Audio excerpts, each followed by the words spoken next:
everyone, this is Madhvi Andra and welcome back to my channel Achieve Your Dreams. So today in this video, we'll be discussing about the Indian judiciary evolution. So let's get started. Firstly, this Indian judiciary evolution is also was started in 1726, and at that time the courts were called as a Meyer courts. It was a court system in Mughal legal system. So after the first war of independence in 57, Indian High Courts Act 1862 was formed and worked on by replacing these mayor courts. Later, the Supreme Courts and also the High Courts were formed. The first move after this post-independence, the abolishment of Privy Council was done. This Indian Constitution Assembly was passed in the abolishment of Privy Council Judicial Act in 1947 to abolish this judiciary Privy Council.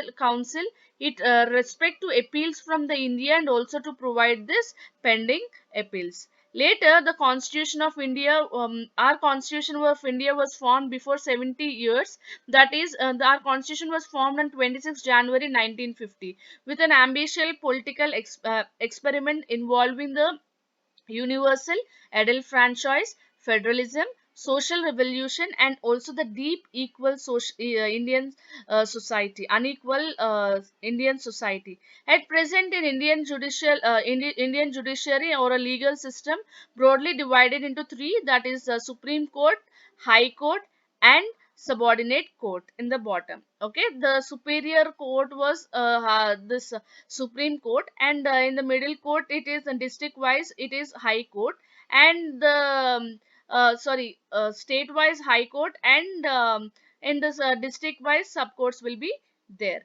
And the next, if we consider about this phases, of there are four phases of Indian judiciary. As we said, it is an evolution of Indian judiciary. So in that we have four phases of Indian judiciary. The first phase is called as textual approach. Second phase is called as structural approach, and third phase is called electrician approach. And present the fourth phase is going on. So we'll discuss about the textual approach first. This textual approach, in earlier years, the Supreme Court was focused on the main plain meaning words using the Constitution. For example, in Gopalan case 1950, there was a preventive detention which was changed in the grounds of violated Article 1927, 21 and 22. Article 19, 21 and 22 are the preventive detentions that was being challenged in the grounds of this Gopalan case 1950. This the court held by these articles that was covered the different subjects where it was separately rather being together bred together.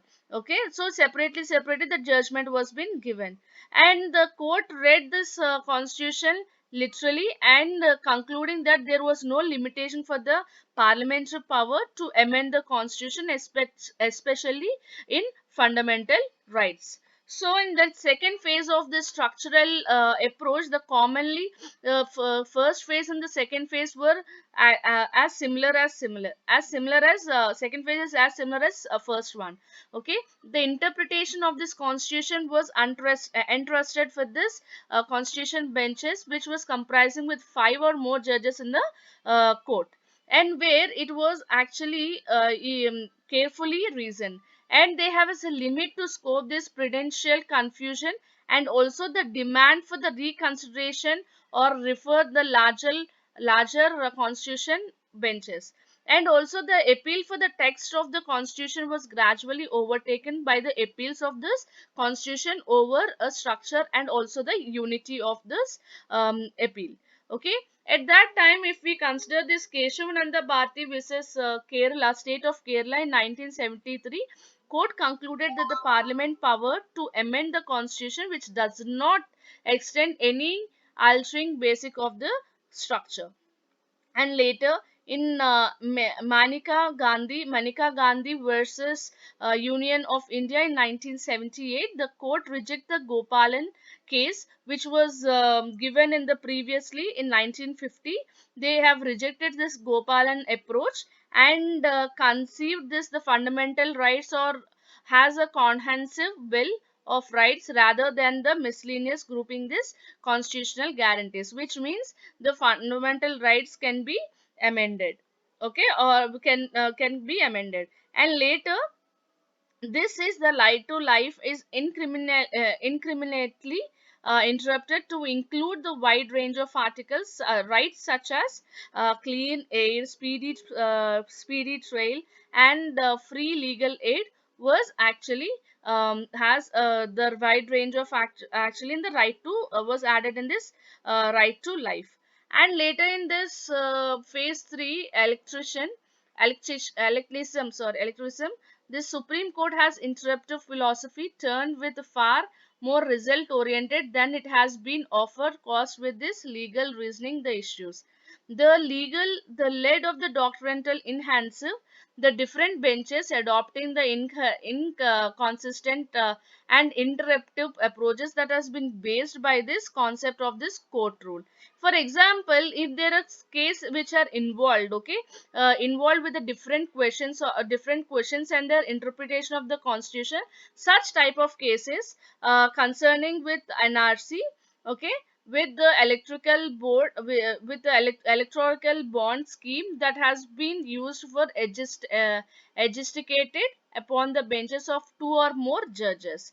In this constitutional decline, there are two more reasons. The two reasons that was decline of this third phase electricism is increase of strength in Supreme Court, that is 8 to 31 judges, currently 34 judges. So they began to sit in the appeal for two or